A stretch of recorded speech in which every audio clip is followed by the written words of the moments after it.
Très bien, bonjour à tous, bienvenue devant le collège de l'Arcom. Nous reprenons les auditions dans le cadre de l'appel aux candidatures que l'autorité a lancé le 28 février dernier pour l'édition de services de télévision à vocation nationale diffusés par voie hertzienne, en vue de l'échéance en 2025 que vous connaissez, des autorisations qui sont actuellement accordées à 15 services.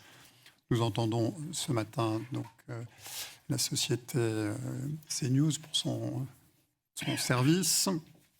Conformément à notre délibération du 29 mai, vous connaissez les règles. L'audition durera 1h30 maximum, avec un exposé introductif de 30 minutes du candidat, suivi d'un temps d'échange avec le collège. Je vous rappelle que conformément à la jurisprudence et aux dispositions du texte de l'appel aux candidatures, le candidat ne peut pas apporter de modifications substantielles au dossier qu'il a adressé à l'autorité dans le cadre de sa candidature. Il peut néanmoins apporter des précisions, notamment à travers des engagements qui pourront, le cas échéant, être pris dans les conventions qui seront signées entre l'Arcom et les candidats que l'autorité retiendra. Je rappelle que l'audition est publique et le retransmise sur le site de l'Arcom ainsi que sur nos réseaux. Monsieur le Président, vous avez la parole. Monsieur le Président, Mesdames les conseillères, Messieurs les conseillers, je suis très heureux de vous retrouver pour vous présenter la candidature de la chaîne CNews pour l'obtention d'une nouvelle autorisation en TNT à compter du 31 août 2025. Je suis aujourd'hui accompagné de Laetitia Ménassé, secrétaire générale du groupe, d'Amandine Ferré, directrice financière du groupe, de Gérald Brice-Viret, directeur général de Canal+ France en charge des programmes et des antennes, de Serge Nedjar, directeur de la chaîne CNews, et de Thomas Bauder, directeur de l'information de la chaîne CNews. Je salue également la présence de Christine Kelly, de Rachel Kahn et de Brigitte Millot, qui ont eu la gentillesse de nous accompagner. Avant de vous exposer plus précisément la candidature de la chaîne CNews, permettez-moi de la replacer dans la stratégie plus globale du groupe Canal+. Avec plus de 6 milliards d'euros de chiffre d'affaires et une présence dans près de 50 pays, le groupe Canal+ est aujourd'hui le premier groupe privé de télévision en Europe. Il se déploie sur 3 activités principales qui sont étroitement liées: la télévision payante dont la principale source de revenus est l'abonnement, la télévision gratuite qui tire ses revenus de la publicité, et enfin la production et la distribution de films, de séries, de documentaires et de programmes d'animation via Studio Canal. Au cours des dernières années, nous sommes passés d'une compétition locale à une compétition mondiale dominée par des acteurs américains dont les parcs d'abonnés dépassent souvent les centaines de millions d'abonnés et dont les modèles évoluent de plus en plus vers le gratuit. Pour faire face à ces nouveaux acteurs, le groupe Canal+ a dû se réinventer et s'est totalement transformé en quelques années.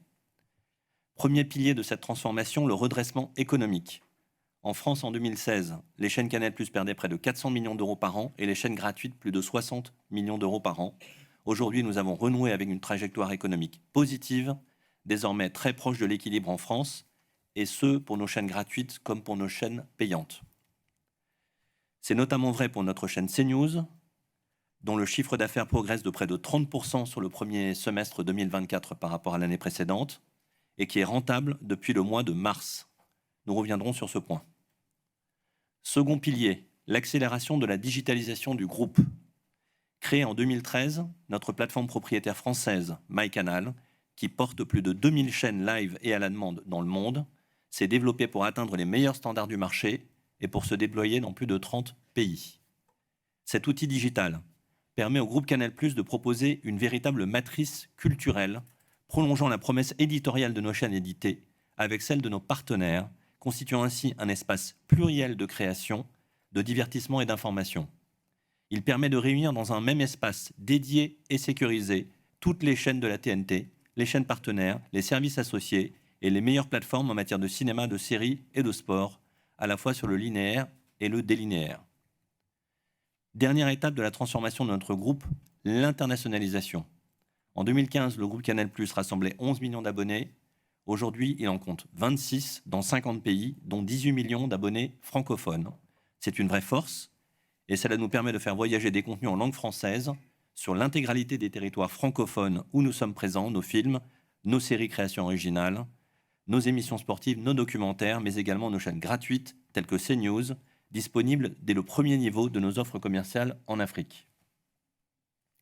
Qu'est-ce qui différencie aujourd'hui le groupe Canal+ des autres acteurs du paysage audiovisuel français ? Le premier axe de différenciation est un volume d'investissement massif et pérenne dans les contenus locaux.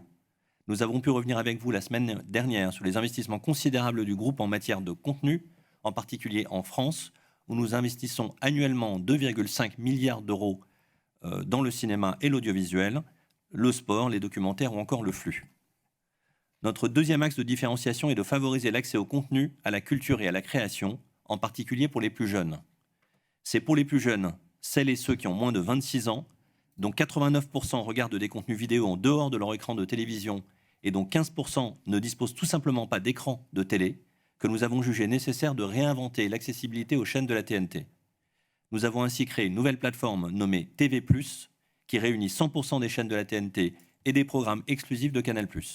Cette offre reprend en outre toutes les chaînes d'information de la TNT, permettant de garantir l'accès de ces jeunes publics aux différentes expressions et propositions offertes sur l'information. Et ce pluralisme global au bénéfice de l'intérêt supérieur de nos publics ne s'arrête pas à cette offre. Il est également assuré par notre distribution sur le satellite et via TNT Sat, ainsi que sur notre outil d'agrégation sécurisé que j'ai évoqué plus tôt, MyCanal. Sur l'information uniquement, ce ne sont pas moins de 15 chaînes et services associés qui sont disponibles dans nos offres, les chaînes d'information françaises de la TNT que vous connaissez bien, mais également LCP, France 24, BFM Business, Bloomberg, CNN, CNBC, I24, Al Jazeera, Euronews et BBC News et beaucoup d'autres. Et la question de l'accessibilité n'est pas simplement une affaire technique ou commerciale, vous le savez. Ainsi, nous allons systématiquement au-delà de nos obligations en matière de sous-titrage sourds et malentendants pour l'intégralité de nos chaînes, gratuites et payantes de la TNT. CNews, vous le savez, s'est déjà engagé en mai dernier à sous-titrer 100% de ses programmes pour les personnes sourdes ou malentendantes, et nous sommes disposés à prendre des engagements supplémentaires en matière de langage des signes, si ceci vous agrée, bien entendu. Gérald Brice-Viret y reviendra. Il s'agit aussi d'identifier des leviers innovants et adaptés permettant de véritables évolutions afin de renforcer l'accessibilité des écrans publicitaires. Un exemple, avec la proposition de CNews et de notre régie à l'occasion de la Journée mondiale de la télévision le 21 novembre 2023, d'un écran avec des spots 100% audio décrits et de 2 écrans avec des spots 100% sous-titrés pour sourds et malentendants. J'ajoute que tous les annonceurs qui le souhaitent peuvent diffuser leurs spots en audio-description et je m'engage à ce que le groupe Canal+ le fasse désormais plusieurs fois par an. Notre troisième axe de différenciation, le direct. Le modèle généraliste du groupe Canal+ consacre une place privilégiée au programme en direct, gage un lien immédiat avec nos publics. Nous avons pu en parler la semaine dernière, notamment avec le sport. C'est évidemment le cas avec l'information et CNews. Le direct est un élément constitutif, pour ne pas dire consubstantiel, d'une chaîne d'information consacrée à l'actualité. Le volume de direct de CNews représente une moyenne de 15h30 par jour. Je dis moyenne, car ce chiffre peut monter jusqu'à 18h30 par jour. 15h30 de direct en moyenne jour, c'est plus de 120 heures de direct par semaine et près de 6400 heures par an. Avec au-delà de nos rendez-vous quotidiens et hebdomadaires qui font le succès de la chaîne, tels que Face à l'info, merci Christine, des rendez-vous ponctuels comme le débat organisé sur la chaîne à l'occasion des élections européennes, qui a réuni 806 000 spectateurs en moyenne, hissant CNews en première place des chaînes de la TNT et en 4e place au plan national devant France 2 et son débat qui était en concurrence frontale. Ce volume de direct et la force de ces rendez-vous ont contribué à faire de CNews une référence sur la TNT et à signer la plus forte progression sur la saison de l'ensemble des chaînes hertziennes. Pas simplement des chaînes TNT, mais des chaînes hertziennes. CNews est, vous le savez, la première chaîne d'information depuis 3 mois. La chaîne fédère désormais 8,4 millions de téléspectateurs chaque jour, soit 35,3 millions de Français par mois. Parmi les foyers français recevant la TV exclusivement par la TNT, CNews touche tous les mois 9,2 millions de téléspectateurs. Ces audiences démontrent sans équivoque l'intérêt renouvelé et croissant du public à l'égard de cette chaîne. Son succès, appuyé par celui de nos autres chaînes gratuites, a permis à notre régie de s'établir comme un acteur important du paysage audiovisuel français. Plus de 1000 annonceurs font le choix des chaînes du groupe Canal+, 550 choisissent CNews via des écrans publicitaires quotidiens d'une durée moyenne de 3h04. La chaîne contribue donc ainsi largement, aux côtés de nos autres chaînes gratuites et payantes, au dispositif élargi qui permet aujourd'hui au groupe Canal+ d'avoir la 3e régie publicitaire en France et ainsi de proposer une alternative au duopole des groupes TF1 et M6. Ces excellents résultats dessinent logiquement une trajectoire économique positive. Sur CNews, nous devrions être profitables sur une base annuelle dès l'année prochaine et peut-être même dès cette année. Et ce n'est pas une affirmation en l'air, puisque je l'ai dit, CNews a été pour la première fois depuis l'attribution de sa fréquence bénéficiaire en mars dernier. C'est un équilibre que nous avons mis du temps à atteindre et qui est fragile, notamment dans le contexte concurrentiel exacerbé dans lequel se trouvent les acteurs du gratuit. En tout état de cause, l'amélioration des comptes de la chaîne est constante depuis la refonte du modèle de iTélé, qui n'a jamais été profitable, je le rappelle, en CNews. La TNT reste décisive pour nos chaînes gratuites dont le modèle économique est fondé sur la publicité. Le taux de couverture reste le premier indicateur recherché par les annonceurs. Or, la TNT est un média de masse permettant de toucher le plus grand nombre. C8, C-Star, CNews et Canal+ combinés représentent une couverture moyenne mensuelle de 54 millions de Français, soit 89,5% de la population. La TNT est un gage essentiel d'attractivité pour les marques et détermine donc directement le chiffre d'affaires publicitaire de nos chaînes gratuites, que ce soit en volume, via l'audience directement touchée, ou en valeur. Permettez-moi maintenant d'en venir à la manière dont la TNT gratuite s'inscrit dans le projet du groupe Canal+. Nous voyons aujourd'hui émerger, nous avons eu l'occasion de l'évoquer, des offres dites hybrides, c'est-à-dire des offres de plateforme qui mixent abonnement et publicité. Initiée par Netflix en novembre 2022, cette toute nouvelle proposition de valeur a bientôt été adoptée par de nombreux acteurs. Disney, Amazon et Warner, le dernier en date avec sa plateforme Max, ont tous lancé ce type d'offres. Ces nouvelles offres s'accompagnent de l'immense succès ininterrompu des plateformes gratuites telles que YouTube ou TikTok. Autre dynamique nouvelle sur le marché publicitaire, l'émergence de chaînes et de plateformes FAST, Free Ad Supported Television, telles que Pluto TV, Tubi ou encore les chaînes des équipementiers Samsung ou LG.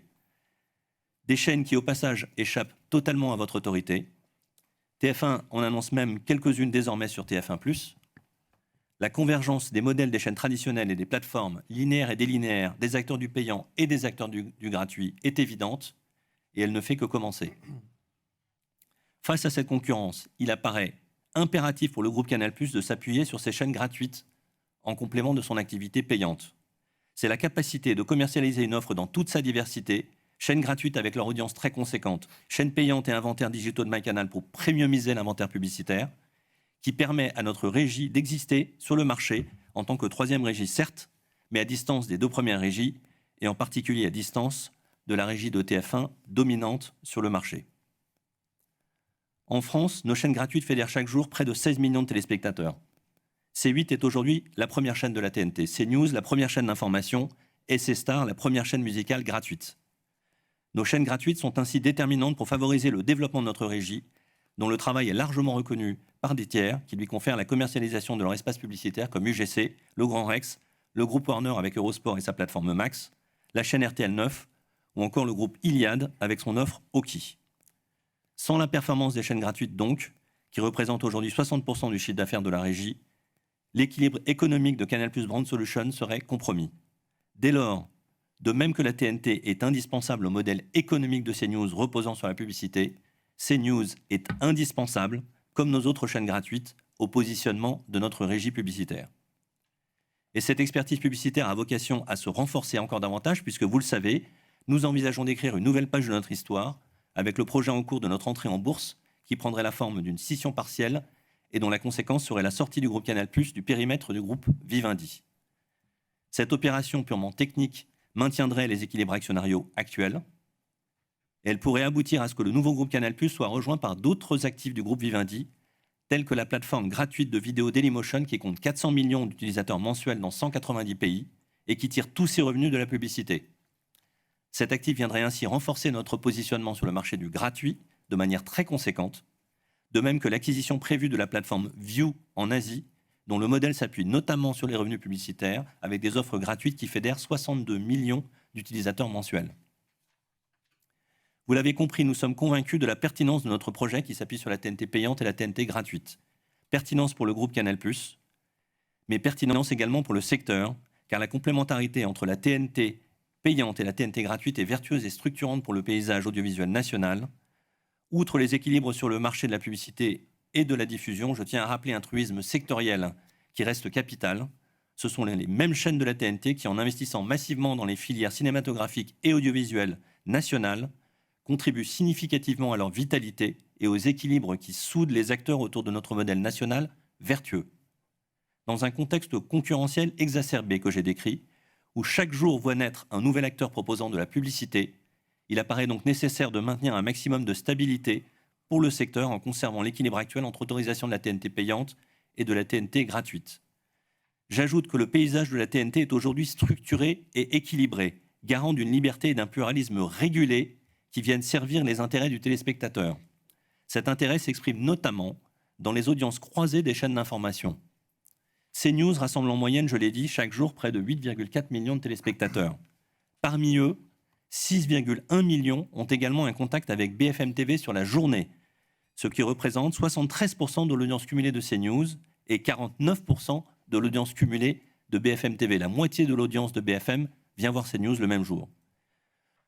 Plus de 3,5 millions ont également un contact avec LCI sur la journée, ce qui représente 42% de l'audience cumulée de CNews et 57% de l'audience cumulée de LCI. Encore une fois, plus de la moitié de l'audience cumulée de LCI vient voir CNews dans la journée. Et enfin, parmi les 8,4 millions de téléspectateurs quotidiens de CNews, près de 2,9 millions ont également un contact avec France Info sur la journée, ce qui représente 34% de l'audience cumulée de CNews et 55% de l'audience cumulée de France Info. Au risque de me répéter, plus de la moitié de l'audience de France Info a un contact dans la journée avec CNews. Ces chiffres démontrent incontestablement l'équilibre qui a été trouvé entre les chaînes d'information. Ils démontrent également que les foyers français sont profondément attachés à tirer pleinement parti du pluralisme de l'offre d'information qui leur est proposée. Avant de céder la parole à Gérald Brice-Viret pour la présentation éditoriale de CNews, je souhaiterais terminer mon propos en profitant de ce moment de discussion important qui nous est offert, Monsieur le Président, à travers ces auditions. Mon sentiment est que l'enjeu national devrait être prioritairement celui de savoir comment l'on permet à des acteurs nationaux de rivaliser avec des acteurs qui échappent aux régulations locales. Je pense naturellement aux réseaux sociaux, plébiscités par toutes les tranches d'âge, et en particulier par les 15-24, pour lesquels la consommation de vidéos sur Internet représente déjà 56% du temps total de consommation vidéo, contre 24% pour la télévision. CNews, tantôt première, tantôt deuxième chaîne d'information en France, ne représente que 4% de l'audience télévision. Combien d'audience pour Facebook, X, YouTube ou TikTok? Ces espaces échappent à toute régulation française ou européenne véritablement efficace. Ce que je constate tous les jours en tant que président de Dailymotion et membre fondateur de l'appel de Christchurch, lancé en 2019 par le président de la République française et la première ministre néo-zélandaise, je le rappelle, à la suite de la diffusion d'une tuerie en direct sur un réseau social. Dailymotion a fait le choix, à rebours, d'un positionnement différent en se constituant comme plateforme consciente de sa responsabilité dans cet environnement dérégulé. C'est donc en toute conscience qu'elle veille à garantir le pluralisme d'une information fiable et contrôlée par le régulateur vous-même, en reprenant toutes les chaînes d'information de télévision française qui le souhaitent, toutes à l'exception de LCI en l'occurrence, et toutes les principales radios. Je connais en l'espèce, Monsieur le Président, Mesdames les conseillères et Messieurs les conseillers, votre attachement profond à ces enjeux et le sérieux que vous accordez à ces prérogatives qui sont celles de l'Arcom. Ainsi, je serais ravi d'avoir l'occasion d'y revenir avec vous, si vous le souhaitez, dans le cadre de cette audition. Je vous remercie, Monsieur le Président, Mesdames les conseillères, Messieurs les conseillers, de votre écoute. Je passe maintenant la parole à Gérald Brice-Viret, qui va vous préciser nos ambitions pour la chaîne CNews. Préalablement, je vous propose de regarder un film qui revient sur la promesse éditoriale de la chaîne. Merci. CNews. La liberté d'expression n'a jamais fait autant parler. Il y a cette information sur l'Ukraine, on va monter dessus ce matin. CNews vit au rythme de l'actualité avec un point info toutes les 30 minutes. Le point info, Chana Lousteau. Donald Trump a contesté la légitimité de ce procès. Place au journal. La force de la République, c'est de nous battre pour que toutes les voix puissent s'exprimer. C'est l'heure du rappel des titres de l'actualité avec Simon Guillain. 14 personnes ont été blessées dans une frappe revendiquée par le Hezbollah. Une chaîne d'information qui privilégie la liberté d'expression où toutes les convictions font débat et toutes les opinions s'expriment. 5h55 la matinale, merci d'avoir choisi CNews pour démarrer cette journée. C'est une question qui revient souvent. Est-ce qu'il faut systématiser le port d'armes pour les policiers municipaux? Le meilleur moyen de débattre, c'est encore d'être présent sur un plateau. Éric Dupond-Moretti s'attaque à la délinquance des mineurs. Nous parlons de la dette. Qu'est-ce que vous leur répondez? Malheureusement, tout est possible. Je trouve que c'est démesuré. Pardonnez-moi. Je vous pardonne, mais je suis pas d'accord. Jean-Marc Morandini dans une seconde. Nous partons tout de suite en direct à Viry-Châtillon, où se trouve en ce moment même Gabriel Attal. La France va tout faire pour éviter l'escalade entre l'Iran et Israël. Déclaration d'Emmanuel Macron ce matin. Tout de suite, Midi News avec vous, Sonia. Que représente aujourd'hui la République islamique d'Iran? Ce sont eux qui alimentent tous les proxys, ce qu'on appelle les proxys qui menacent Israël. Bienvenue à tous. Nouvelle semaine en votre compagnie dans 180 minutes info. C'est parti. Bienvenue dans Punchline ce soir sur CNews.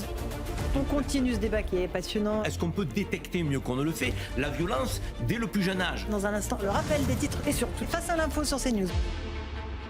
Ravi de vous retrouver ce soir, beaucoup de sujets. Les élections européennes, c'est les élections idéales pour Raphaël Glucksmann. Merci d'être avec nous dans le meilleur de l'info. On a pas mal d'actualités à vous montrer. On a des milliers de motards qui ont manifesté un peu partout en France. Bonsoir à toutes et à tous. À la une de l'actualité internationale, le Hezbollah libanais. CNews, c'est une rédaction de plus de 200 journalistes, avec des correspondants dans le monde, partout où l'actualité l'exige. La population vit au rythme de ces alertes. Comme chaque soir, bien sûr, on est ensemble jusqu'à minuit. Je voudrais qu'on parle de la logique internationale. Ils sont contre l'Occident. C'est irresponsable. Parce qu'il faut lire entre les lignes. Je suis ravi de vous accueillir dans la matinale. 12h, 14h, c'est Midi News Week-end. Depuis 2018, le succès populaire de CNews n'a cessé de se confirmer, avec la plus grande progression de la TNT. Elle est plébiscitée par le grand public parce qu'elle rend l'information accessible à tous. Parmi ces enjeux cruciaux, respecter l'équité politique conformément aux règles en vigueur. Il n'y a qu'un mot évidemment à dire, c'est merci. Bienvenue à l'heure des livres, Jean-Paul Enthoven. CNews met également un point d'honneur à développer la diversité des incarnations et la parité à l'antenne. Passez une excellente soirée. Excellente suite de programme. Deuxième chaîne info de France, CNews. La liberté d'expression n'a jamais fait autant parler.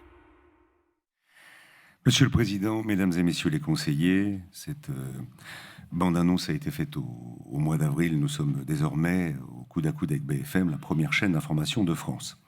CNews s'est réinventé en 2017 dans un environnement concurrentiel particulièrement concentré.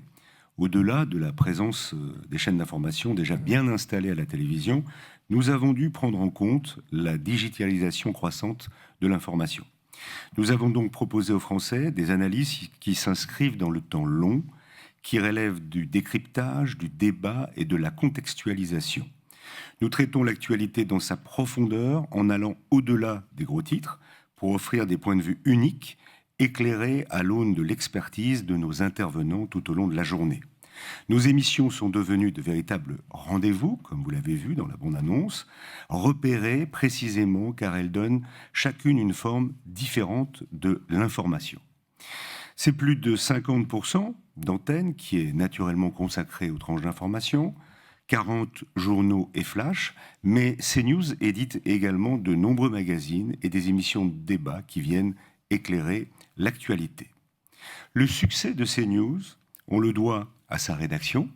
Aujourd'hui, plus de 200 journalistes professionnels. La rédaction de CNews traite chaque jour, de 5h55 du matin jusqu'à minuit, l'information d'une manière exemplaire. Ils encadrent les débats de manière à offrir aux téléspectateurs toutes les facettes et tous les éléments factuels nécessaires pour leur compréhension. Et ils réalisent d'innombrables reportages avec le soutien de nos reporters sur le terrain. Au total, CNews, c'est près de 300 collaborateurs. La force de notre rédaction, c'est notre engagement envers le pluralisme, envers l'équilibre des temps de parole politiques, envers la véracité de l'information. Nous y reviendrons avec Serge Nedjar, le directeur général de CNews, et Thomas Bauder, le directeur de l'information. Nos journalistes se reposent sur les nombreuses chaînes de validation actives au sein de la chaîne, afin de pouvoir respecter ces engagements et surtout respecter les téléspectateurs qui leur accordent leur confiance. La force de notre rédaction, c'est aussi sa capacité à être si efficacement déployée sur le digital. Nous avons investi dans le digital avec près de 50 collaborateurs. La rédaction digitale enregistre ce mois-ci près de 100 millions de pages vues sur notre site. C'est 5 millions d'abonnés sur les réseaux sociaux. Cette présence sur les réseaux sociaux, elle est cruciale pour CNews, pour porter l'information à tous les Français, y compris au jeune public. CNews est une chaîne qui revendique sa diversité, son ancrage territorial, vous l'avez vu, avec des correspondants permanents en région, notamment Nantes, Bordeaux, Toulouse, Marseille et Lyon. Présence locale que nous souhaitons renforcer dans les prochaines années. CNews est une chaîne intergénérationnelle qui favorise la transmission, vous l'avez vu sur l'antenne, avec des intervenants de toute génération, de Gérard Carrérou à Elliott Deval, de Michel Chevalet à Chana Lousteau et de Françoise Laborde à Gauthier Lebret. La diversité de CNews est également portée par ses incarnations emblématiques, une majorité de femmes, comme vous l'avez vu, Sonia Mabrouk, que je salue, qui nous regarde aujourd'hui, Christine Kelly, qui est avec nous, Laurence Ferrari, Anne Fulda, Sophie de Menton, Alexandra Martinez, Nelly Denac et beaucoup d'autres. Une chaîne qui ne prétend pas qu'on dise, quoi qu'on dise certains, former l'opinion publique, mais qui désire lui permettre simplement de s'exprimer dans toutes ses nuances. En devenant la première chaîne d'information de France, plus que jamais, CNews se tiendra à la hauteur de ses responsabilités, continuer à informer avec rigueur, à débattre avec passion, beaucoup de passion, et à refléter toute la diversité des opinions qui font la richesse de la France et de sa démocratie. Pour finir, dans le cadre de sa candidature, CNews renforcera encore ses engagements. Nous en parlions tout à l'heure avec Maxime. CNews s'engage désormais à diffuser, non plus du lundi au vendredi, mais du lundi au dimanche, les tranches doublées en LSF. CNews, nous avons pris de l'avance, s'engage à maintenir le sous-titrage complet de sa grille, y compris si notre audience était inférieure à 2,5%. CNews s'engage à proposer 2 émissions en audio-description, soit au total 104 par an, versus 54 aujourd'hui. CNews s'engage à maintenir une émission quotidienne sur l'actualité littéraire. Nous sommes déjà les seuls à le faire. CNews s'engage à valoriser la charte alimentaire à travers une chronique quotidienne et une émission hebdomadaire portée par Brigitte Millot, qui est présente avec nous ce matin. S'engage également à maintenir sur sa chaîne une émission mettant en valeur un représentant d'entreprise qui crée des emplois en France et souligne les initiatives pour l'emploi et la transformation énergétique. Et enfin, s'engage à diffuser 2 fois par semaine une interview, un reportage mettant en avant des initiatives et des citoyens engagés envers la protection de l'environnement ou la transition écologique dans ses plus grandes émissions en horaire de grande écoute, c'est-à-dire la matinale de semaine et la matinale du week-end. En vous remerciant, nous sommes disponibles pour vos questions. Merci beaucoup pour votre présentation. On va entamer le dialogue avec le collège en commençant par Hervé Gaucho. Merci Monsieur le Président, merci pour cette présentation liminaire. Le fait est que CNews est une chaîne d'information, c'est écrit en tête de sa convention avec l'ARCOM. Le fait est également que ces dernières années, l'ARCOM, pour parler de ses relations, des relations de CNews avec l'ARCOM, est intervenu à de nombreuses reprises, comme vous le savez, pour des encouragements au comportement discriminatoire, pour manque d'expression des différents points de vue, incitation à des comportements dangereux, délinquants, inciviques, maîtrise de l'antenne, et surtout, honnêteté et rigueur de l'information, 9 fois en 3 ans, pour une chaîne d'information. En fait, ma première question, il ne s'agit évidemment pas du tout de refaire le match, ce n'est pas du tout le sujet, mais la première des 2 questions que je souhaiterais vous poser, c'est, alors que vous vous présentez justement devant l'ARCOM pour souhaiter avoir le renouvellement de votre autorisation, et donc vous nous proposez d'une certaine manière un projet nouveau, ou en tout cas amendé, par rapport à ce qui a été CNews ces dernières années, quels enseignements, quelles conclusions est-ce que vous tirez justement de ce que je viens d'énoncer? Ça, c'est ma première question. Je viendrai à la deuxième tout de suite derrière. On va répondre à cette question. Il y a eu quelques manquements, en fait peu depuis 2016, si on revient en arrière, mais de ces manquements, sur lesquels nous sommes en partie d'accord, d'autres en désaccord, nous avons appris beaucoup de choses. Et nous avons encore plus sécurisé la véracité des informations qui sont diffusées sur CNews. Mais avant cela, et avant de donner la parole à Serge, nos 200 journalistes font un travail exceptionnel sur le terrain, je le confirme, et à l'antenne. Vous parlez des quelques manquements, Et je passe la parole à Serge pour revenir précisément là-dessus. Mesdames, Messieurs, bonjour. Donc, pour parler des sanctions, juste un petit rappel, la chaîne existe depuis 2017. En 2017, il n'y a eu aucune sanction. 2018, 0. 2019, 0. 2020, 0. 2021, 0. 2022, 1. 2023, 0. Et 4 en 2024. Ces 4 sanctions donc, que nous contestons en partie, bien évidemment, sont certainement des sanctions de trop. Donc, on travaille, comme l'a dit Gérald Brice, pour faire en sorte qu'on ne puisse pas se retrouver devant vous et répondre à ce genre de questions. Donc, bien évidemment, il y a une rigueur, une vigilance sur l'ensemble des sujets. Je reprends quand même le chiffre qui a été énoncé par Maxime. Nous faisons 6500 heures de direct par an, donc sur 7500 heures de programme 24 heures sur 24. Nous avons 6500 heures de direct. De 5h du matin, 5h55 du matin jusqu'à 1h du matin, 7 jours sur 7, 365 jours par an. Donc cela signifie beaucoup d'informations, beaucoup de débats, beaucoup d'échanges, beaucoup de décryptage et quelques dérapages, inconvénients, remarques que vous venez de souligner, Monsieur Gaucho. Cela représente 0,012% de notre temps d'antenne. Est-ce que c'est déjà trop? Oui, certainement.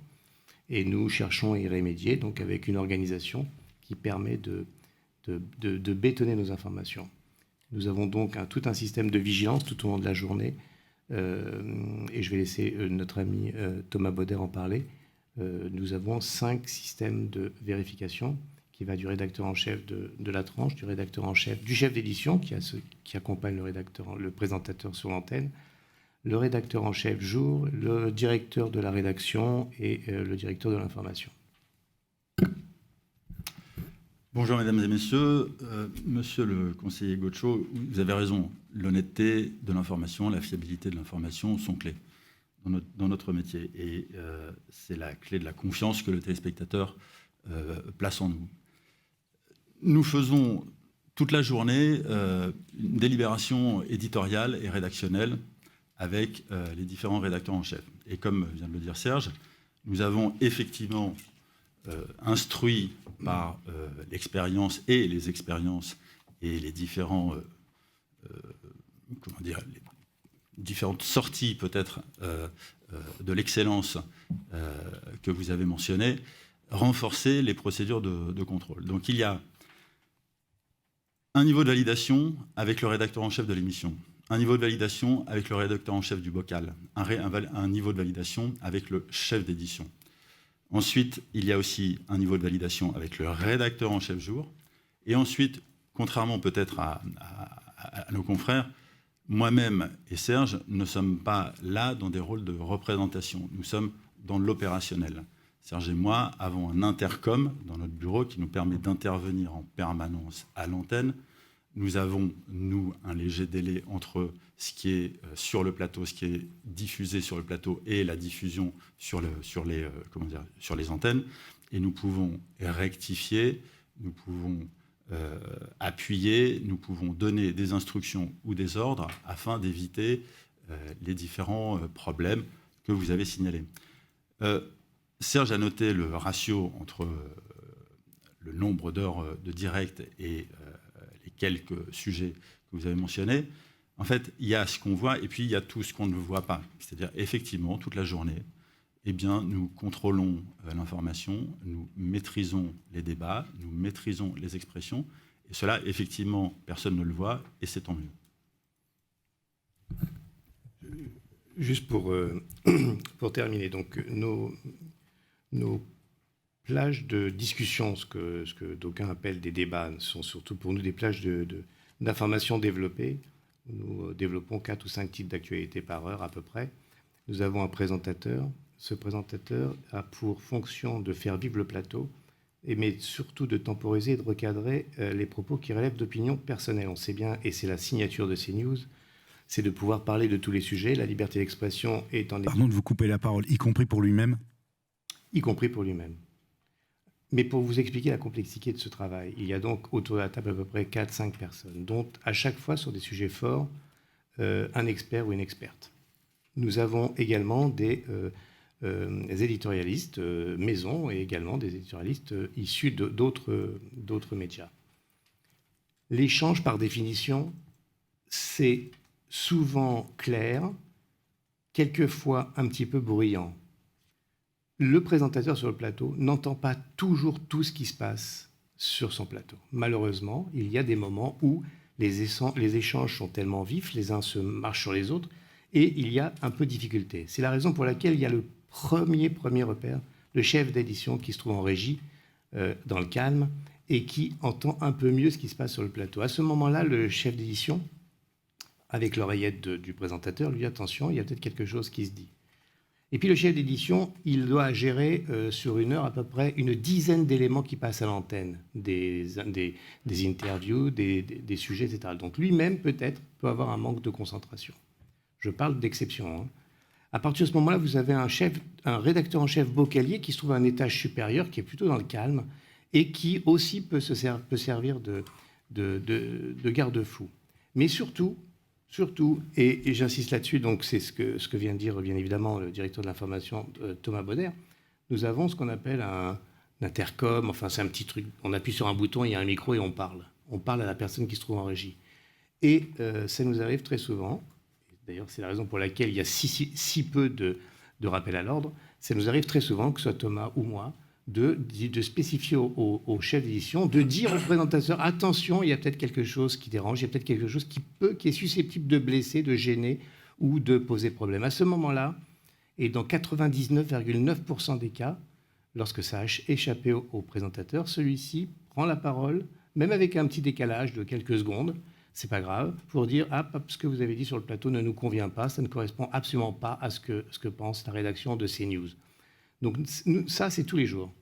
C'est tous les jours quand il y a malheureusement quelques petits dérapages. N'oublions pas, encore une fois, que notre concept, c'est de parler de tous les sujets, y compris ceux qui peuvent être inflammables, y compris ceux qui peuvent fâcher. Mais en tout cas, l'idée, et c'est ce qui fait aussi le succès de CNews, qui, je pense que vous l'avez vu, moi j'ai été sidéré par la bande-annonce, je ne l'avais pas vue, donc bravo pour les services. Franchement, je ne sais pas vous, mais moi ça me donne envie de la regarder, cette chaîne. Donc je me retrouve tout à fait sur ce qu'on fait et ça correspond à 100% du travail de l'investissement de nos 250, 300 collaborateurs, mais surtout nos 200 journalistes. Merci. Ma deuxième question, d'abord un tout petit commentaire personnel. J'entends ce que vous dites sur le fait que vous assurez énormément d'heures de direct chaque jour, ce qui est le cas de toutes les chaînes d'information. Mais le fait est aussi que CNews est quand même la chaîne d'information auprès de laquelle l'ARCOM a dû le plus intervenir ces dernières années. Donc il y a quand même quelque chose peut-être à comprendre dans les fonctionnements. On vous a entendu sur ce que vous avez dit. C'est d'autant plus vrai que vous ambitionnez de stabiliser la position de première chaîne d'information de CNews dans le paysage, ce qui vous oblige à un moment où le fait est que vous conviendrez avec moi que les Français ont particulièrement besoin d'être informés de manière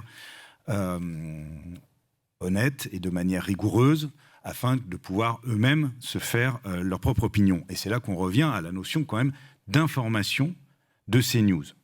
Or, Gérald Bréziret l'a rappelé lui-même il y a quelques instants, c'est vrai que CNews est quand même très axé sur le décryptage et la contextualisation. Votre dossier de candidature fait apparaître que vous proposez 2365 heures d'information par an contre 4652 heures de débat. On est donc dans un rapport qui est très majoritairement favorable en termes de programmation au débat et à l'échange. Le débat, c'est du commentaire, ça n'est pas de l'information brute qu'on apporte véritablement aux téléspectateurs. Et donc, en fait, ma question, elle me tient d'autant plus à cœur que sur toutes les interventions qu'il y a eu de l'ARCOM, que je ne vais pas à nouveau citer, dans l'immense majorité des cas, cela a porté non pas sur de l'information, mais sur du débat, justement sur du débat. Donc en fait, ma question est la suivante. Seriez-vous prêt, dans un nouveau projet de CNews, si j'ose dire, à vous engager à faire remonter très largement la part d'information qui doit être véritablement l'essence même d'une chaîne d'information qui a, comme vous le rappelez, 200 journalistes, par rapport à celle du débat et de la discussion, pour reprendre votre terme. Merci. Juste avant de laisser la parole à mes collègues, je voudrais juste rebondir sur votre commentaire. Vous avez rappelé que l'ARCOM intervient plus souvent sur CNews que sur les autres chaînes. Les interventions de l'ARCOM, elles sont aussi, comme vous le savez, provoquées par des sollicitations. Il y a des alertes, oui. Des alertes, si vous voulez. Voilà. Qui sont beaucoup plus fréquentes. On a eu l'occasion d'en parler sur la publicité clandestine, donc on s'étonne de pas du tout faire les mêmes constats que l'ARCOM quand on regarde les chaînes concurrentes et les programmes concurrents. Et j'ai pas besoin, je pense, de vous dire que dès que le nom Bolloré est cité, ça suscite beaucoup plus de commentaires. Il suffit de taper sur n'importe quel moteur de recherche et de regarder le nombre de publications quotidiennes sur ce groupe et sur l'attention qu'il suscite. Je pense qu'il ne faut pas négliger que dans les interventions de l'ARCOM, il y a aussi une raison basique et qu'on constate sur toutes nos chaînes, c'est qu'il y a beaucoup plus d'alertes qui sont provoquées par des gens auprès de l'ARCOM, de sollicitations, entre guillemets, de l'extérieur que... Je vous coupe tout de suite, Monsieur Saada. Oui. Le régulateur sait faire la part des choses. Oui. Merci. Alors, je vais répondre sur la notion de débat. D'abord, c'est un mot, qui a servi à nous caricaturer par tous les gens qui nous aiment bien. Nous avons tout au long de la journée une quarantaine de JT ou de rappels de titres, du matin au soir. Donc il n'y a pas un téléspectateur à qui pourraient échapper les titres principaux, ceux qui sont sur CNews et qui se trouvent également sur l'ensemble des médias. Le matin, le midi, le soir, l'après-midi, à n'importe quel moment. Donc nous avons, décidé de répartir les JT tout au long de la journée, une quarantaine, beaucoup plus que nos confrères et concurrents. Ça, c'est le premier point. Ce que vous appelez débat, c'est en fait de l'info développée. Alors bien évidemment, c'est plus facile de dire débat, mais on reprend les titres du JT. Mais qui a déjà été délivré. Oui, mais été délivré par nos amis. En revanche, moi je veux dire, on reprend les gros titres de l'information qui sont énoncés par nos journalistes et certains méritent certainement des explications, des décryptages. Donc soit on fait un robinet à info, ce qui était le cas avant que nous existions, on a changé de modèle, on a créé un modèle qui aujourd'hui est suivi par l'ensemble de nos confrères. Donc on s'est rendu compte que d'éviter les infos du matin au soir, un autocar qui tombe dans un ravin 70 fois dans la journée, ça n'a pas vraiment d'importance depuis la création de ce qu'on appelle le smartphone. Donc à partir de ce moment-là, nous on s'est dit, plutôt que de donner du matin au soir de l'information brute, sans explication, ce que l'on a partout, nous on va essayer en même temps d'apporter un éclairage. C'est la raison pour laquelle nous avons sur l'ensemble de nos plateaux, je vous l'ai dit, des spécialistes qui traitent de tel ou tel sujet, des témoins de ce que l'on énonce, des témoins de la vie tout simplement aussi, des éditorialistes qui apportent un éclairage également et une connaissance tout à fait particulière. Mais c'est de l'info, parce que lorsque l'on fait un sujet dans une tranche de 2 heures, on fait à peu près 5 à 6 sujets. Lorsque l'on prend un sujet, ce sujet, il débute toujours par un ou deux, ce qu'on appelle PAD, un petit sujet d'une minute et demie qui est fait par nos journalistes. Ce même sujet, pendant l'heure de discussion, de décryptage, on prend très souvent ce journaliste et d'autres en duplex pour essayer d'apporter d'autres informations, puisque bien évidemment, entre le moment où l'information brute arrive et le moment où on passe, il s'est passé d'autres choses. Donc on réactualise en temps réel, je crois que ça fait partie aussi de la Convention, réactualiser en temps réel toute notre actualité. Donc, ensuite, nous avons énormément d'éléments qui passent, des tweets, des témoins. Donc en fait, c'est que de l'information. Pendant l'heure de décryptage, d'explication, ce ne sont que des informations et des gens qui s'expriment autour du plateau. La différence, c'est ça. C'est qu'on ne se contente pas de donner une information brute comme ça. Elle existe sur les réseaux sociaux et souvent, elle est malvenue, pas vérifiée. Nous, on a fait l'effort de rajouter des choses en plus. Donc c'est de l'information et c'est plus que de l'information. Laetitia Ménassé, peut-être. Donc vous n'êtes pas prêt à rééquilibrer. Enfin, je ne parle pas de faire du robinet à info. Je parle de rééquilibrer la partie véritablement informationnelle. L'information est présente du matin au soir sur CNews. Donc 40 JT. Aucune chaîne info concurrente ne fait 40 journaux télévisés ou rappels de titres sur une journée, je le rappelle. Aucune. Ensuite, en revanche, pardonnez-moi, avant de donner la parole, je vais revenir sur un point important. Il y a eu des maladresses, des problèmes. Vous les avez soulignés, vous les soulignez d'ailleurs quand on vient vous voir de temps en temps. Ça, on en tient compte, bien sûr. Chaque fois qu'il y a un incident, quelque chose que l'on n'estime pas naturel, qui passe à l'antenne ou pas, on en parle avec Thomas Baudet, on en parle avec le présentateur. Il y a toujours un débrief après chaque émission. On en parle également avec les programmateurs. Nous avons un service de programmation de 5 à 6 personnes. Les personnes sur le plateau que nous invitons et dont les paroles sont malvenues, inacceptables, ne reviennent plus sur les plateaux. Tout ça pour dire qu'il y a encore une vigilance et il y a toujours un travail de suite lorsqu'il y a des petits incidents ou lorsqu'on estime qu'il peut y avoir des propos qui ne devraient pas être tenus. Donc, on est très vigilant. Et on a décidé de rajouter encore de la surveillance.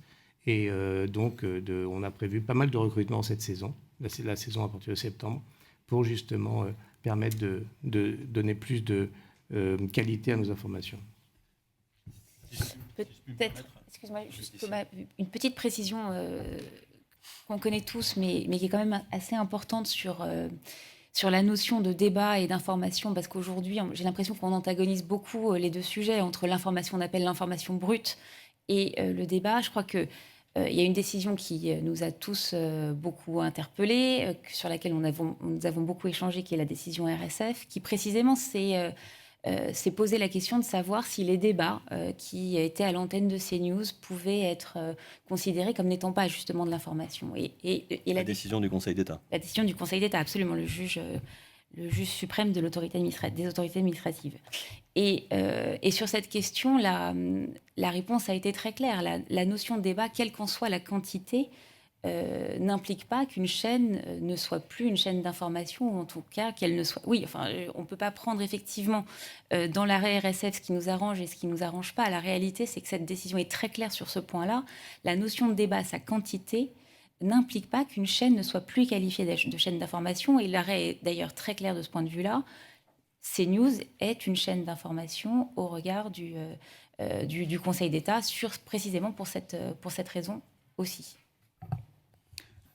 Mais vous ne répondez quand même pas à la question qui vous est posée par Hervé Gaucho. C'est vrai que dans votre dossier de candidature, journaux d'information et le flash, c'est un peu moins d'un tiers de la programmation. Est-ce que ce taux peut être remonté, que la part de hard news, comme on dit, d'information brute, qu'elle soit commentée après par des émissions, toutes les chaînes d'infos sont sur ce mouvement-là. Donc, c'est pas ça qui choque le régulateur. La question qui vous est posée, c'est de savoir si la part d'information stricte, journaux, flash, peut être augmentée par rapport au dossier que vous nous avez présenté. Je crois que je vais laisser mes collègues parler, mais c'est tout à fait possible que ce taux soit augmenté. Est-ce qu'en revanche, on est prêt à prendre l'engagement aujourd'hui d'augmenter ce taux ? Je ne sais pas. Je pense que ce qui a fait le succès de la chaîne, c'est de s'adapter aux circonstances, aux évolutions du paysage et de l'actualité elle-même. Donc je ne sais pas si aujourd'hui on est en mesure de prendre cet engagement. J'entends la demande, on va peut-être y réfléchir quelques jours, mais moi je pense que ce qui est essentiel pour nous, dans le groupe Canal+, et en particulier pour CNews, qui est dans un univers concurrentiel absolument délirant, puisqu'il n'y a pas un pays au monde où il y a autant de chaînes d'information gratuites, avoir la capacité d'adapter le format à ce même paysage concurrentiel me semble indispensable. Et donc prendre un engagement spécifique sur la grille, plus spécifique en tout cas que ceux qu'on a déjà pris, me semble un peu dangereux, mais on peut y réfléchir. Mais je ne sais pas si mes collègues ont quelque chose à ajouter. On peut y réfléchir, et j'aimerais donner l'assurance au Conseil que la chaîne, et on l'a vu ces derniers temps malheureusement, a cette capacité à tout moment de débrayer sur de l'actualité chaude. Elle est d'ailleurs aujourd'hui suivie. Avant, nous avions un contexte qui faisait que la première chaîne était davantage suivie sur un contexte d'actualité chaude. Aujourd'hui, CNews est extrêmement suivi aussi sur l'actualité chaude. Donc, le fait d'être 100% d'informations brutes à des moments dans la journée, nous le sommes quand il le faut. Alors, malheureusement, des événements du 7 octobre ou autres, ou par exemple aujourd'hui, dans la recherche désespérément d'un Premier ministre, nous sommes toujours dans cette actualité. Et je pense qu'il faudrait discuter avec vos services qu'est-ce qui est information et ce qui n'est pas information. Parce que j'ai du mal à vous comprendre, Monsieur Gaucho, mais je suis prêt à en parler avec vous. Et pourquoi pas augmenter ce taux-là. Pardonnez-moi, mais je veux bien qu'on soit dans un débat sémantique sur c'est quoi l'information, c'est pas quoi, qu'est-ce qui n'est pas de l'information. Je crois que les choses sont claires. L'information, c'est quand on apprend quelque chose à des gens et qu'ils en découvrent l'existence. Enfin, Pardonnez-moi, mais j'entends les décisions du Conseil d'État, mais vous parlez aussi à quelqu'un qui a 30 ans de journalisme derrière lui. Donc là, pour le coup, c'est la question que je ne comprends pas bien, quoi. Il n'y a pas de question. Il y a simplement le fait qu'on apprend tout le temps des choses sur CNews. Nous avons aussi 30 ans, 35 ans de journalisme, et nous considérons que ce sont pour la plupart des émissions d'information. Et on peut en débattre une par une, de la matinale, de l'émission de Pascal, de Morandini, de Sonia Mabrouk, de 188, de Face à l'info. Est-ce qu'on est sur une émission d'information ? Oui, nous sommes dans une émission d'information, monsieur le conseiller. Peut-être une dernière remarque, puisque c'est la dernière émission que nous avons mise à l'antenne, qui est une émission d'information, avec une thématique, la politique. 100% politique, 3 heures d'émission, durant laquelle vous avez... Je ne refais pas les chiffres, mais vous avez toutes les dépêches AFP. Nous, on a à la fin de la journée, dans le stock, 250 éléments d'information. Sur 100% politique, vous avez à la fin du stock de 100% politique, vous avez 150 éléments d'information. Des sons, des PAD, des duplex, des invités. L'émission est consacrée 100% à la politique. Alors, bien sûr, ce n'est pas un journal généraliste où on parlerait peut-être d'économie ou d'autre chose, mais dans la période 100% politique, 3 heures d'information politique de tout ce qui s'est passé la journée, du matin jusqu'à la déclaration ou à la dernière intervention au JT de 20h. Donc ça, ce n'est pas considéré de façon orthodoxe comme un JT, mais c'est une émission d'information. Est-ce que vous envisagez de renforcer la rédaction dans le cadre de votre candidature ? Ce que vous le laissez entendre dans le dossier, mais ce n'est pas très précis. Oui, juste avant de répondre à votre question, on parlait de 100% politique, qui est une émission qui va de 21h à minuit, donc tous les soirs, 3 heures d'information pure. La matinale qui va de 6h du matin à 9h du matin, et de l'information pure. Donc il y a 3 heures d'information. À l'intérieur de ces informations, il y a des JT pour relancer un petit peu les titres, mais pendant les 3 heures, ce ne sont que des informations. Qu'est-ce qui s'est passé cette nuit ? Qu'est-ce qui s'est passé hier ? Qu'est-ce qui va se passer aujourd'hui ? Donc on est largement au-dessus des 20, 25, 30% d'informations brutes dont vous parlez, M. Goetschel. En revanche, oui, on a prévu de renforcer la rédaction sur des domaines tout à fait particuliers qui, aujourd'hui, font partie des préoccupations majeures des Français. La politique, tout d'abord, puisque nous avons un service intéressant mais pas suffisant pour pouvoir suivre toutes les échéances qui arrivent, les municipales, les présidentielles et peut-être autre chose. Donc nous avons prévu de muscler ce service. Nous avons prévu également de muscler le service police-justice, puisque le quotidien de nos téléspectateurs nous importe et on sait que c'est une des préoccupations importantes de la part des Français. Donc le service police-justice. Nous avons également prévu de muscler le service économique.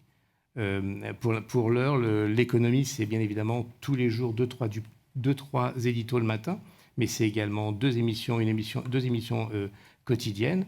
Ce n'est pas assez au vu de ce qui se passe aujourd'hui. Donc, on a constaté également au sein de la rédaction des carences. Et puis, on a également décidé surtout de muscler les différents endroits où pourraient arriver, ou nous échapper certaines petites erreurs, inconvénients dont vous parliez tout à l'heure, M. Goetschel, qui pourraient faire l'objet de rappels à l'ordre, de signalements, etc. Donc, nous avons également décidé de muscler le service juridique. N'oublions pas que sur la convention que nous avons signée, celle que nous signerons demain certainement, nous avons un engagement quant au temps de parole politique, mais pas que.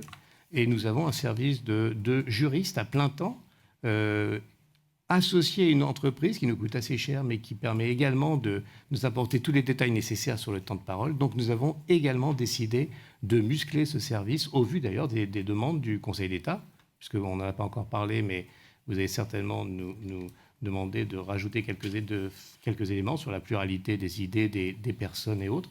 Et nous avons donc, grâce à nos amis de Canal, des budgets supplémentaires pour pouvoir structurer ce service juridique. Merci. Anne Candénon et Laurence Péco-Rivolier. Oui, bonjour à tous. Merci, Monsieur le Président. Donc, pour rebondir un peu sur votre question par rapport au comité d'éthique, puisque vous indiquez donc dans votre dossier qu'une réunion trimestrielle a lieu entre la direction générale du groupe et le comité d'éthique. Alors, une première question, c'est est-ce qu'à chaque fois qu'il y a des interventions de l'ARCOM, est-ce que vous échangez avec eux ? Et d'autre part, est-ce que vous avez eu une réunion spécifique avec les membres afin justement de partager les réflexions sur la récente décision du Conseil d'État qui prévoit notamment, comme vous le savez, dans l'ensemble de la programmation, la diversité des courants de pensée et d'opinion? Et de manière plus générale, pouvez-vous nous décrire ce que vous souhaitez mettre en place pour bien respecter cette obligation? Merci beaucoup. Le comité éthique, Laetitia, peut-être? Merci Madame la conseillère pour votre question. Effectivement, notre comité d'éthique est extrêmement actif.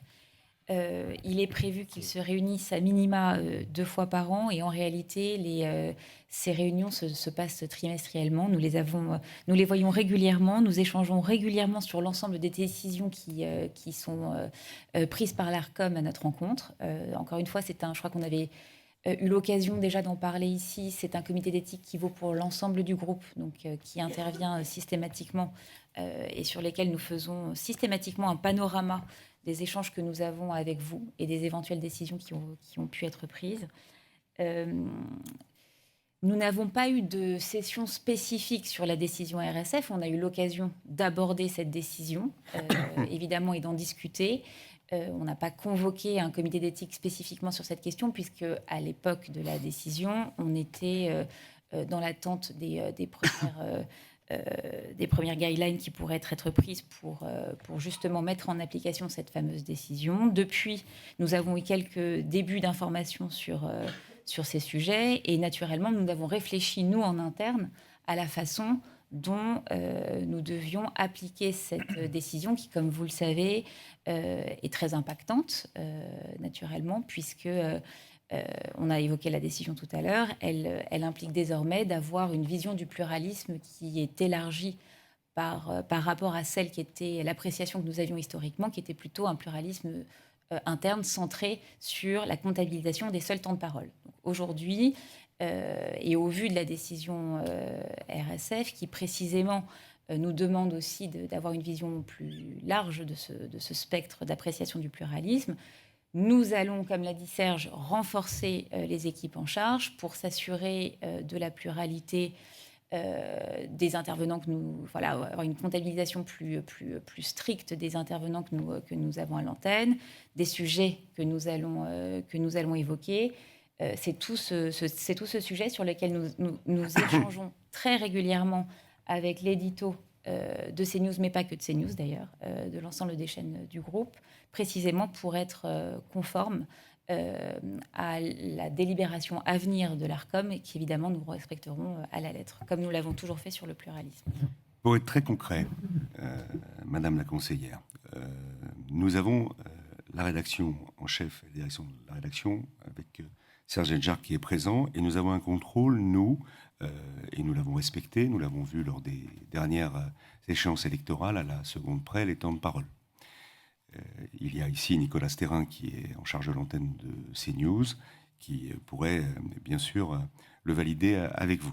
De la même façon, nous allons mettre en place une direction du pluralisme qui va, comme on le fait sur les temps de parole, regarder, ça va vous demander du temps, mais c'est pour ça qu'on embauchera 4-5 personnes spécifiquement, pour bien voir qu'il y a à la fois une pluralité des thématiques qui seront abordées sur l'antenne, une pluralité des intervenants et une pluralité des opinions.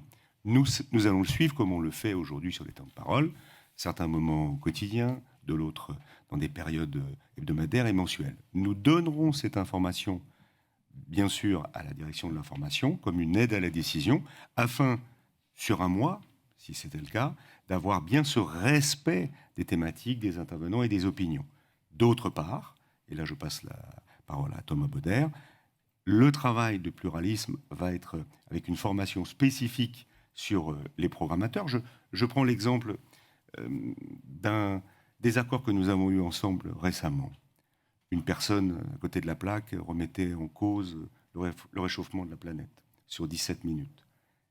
Une phrase, 2 minutes. Tout le reste, c'était pour contester cette phrase avec... Voilà, on l'avait eu également avec un intervenant politique qui a dit quelque chose sur l'antenne. Tout le reste a été pour le contester et le mettre dans un corner, dans un sens interdit. Donc c'est pour ça que je veux dire qu'il y a un contrôle indépendant de la rédaction qui sera mis en place par la direction des antennes pour assurer la pluralité des thématiques, des intervenants et des opinions, et un renforcement de la part de la rédaction pour qu'on soit bien dans ce pluralisme. Thomas ou Serge? On reviendra sur la question du pluralisme. Mais pour rester sur les CHIPIP et les questions d'indépendance, je vous avais déjà posé la question, Maxime Saada. Est-ce que vous accepterez dans votre convention, comme TF1, M6, maintenant CMA, CGM pour BFM, d'avoir dans vos instances dirigeantes un administrateur indépendant qui soit le correspondant sur les sujets d'indépendance et de déontologie, qui puisse porter ces sujets au sein du conseil d'administration ou du conseil de surveillance de l'entreprise?